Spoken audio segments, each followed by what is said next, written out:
yung cellphone niya dyan. Hello, chismosa. Kaya ako ganyan. Baka mahulog yung cellphone eh.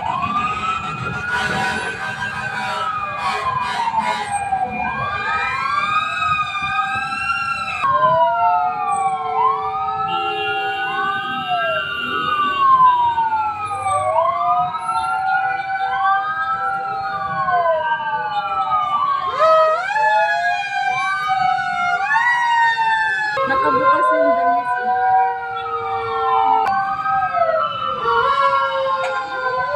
Saan din sunog? Diyan lang yata malapit. Parang doon lang, oh. Kasi ayun na, mausok dun eh. O doon nga. Sabi nung ano, ayun. Baka doon. Oo.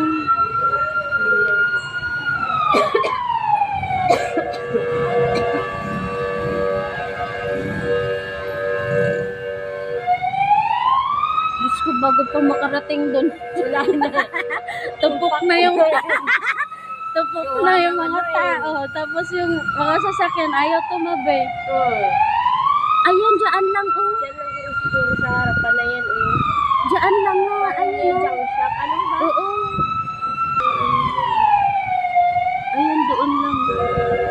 Ang sikip pa naman dyan ng daanan niya yung papasok dyan. Mm-hmm. Hirap pag nagkasunog ng ganyan.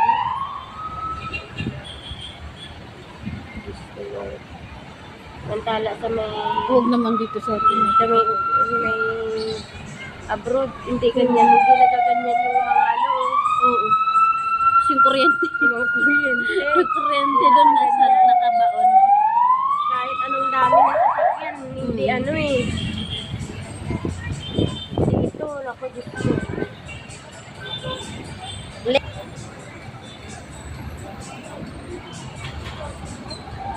Siglabasan sila dyan. Doon lang nga. Ayun lang. Mabuti nga naagapan. Kita, Diyos ko, tayo mo yung bahay dyan, dikit-dikit. pag hindi naagapan yun, Dikit-dikit yung bahay. Ewan ko lang.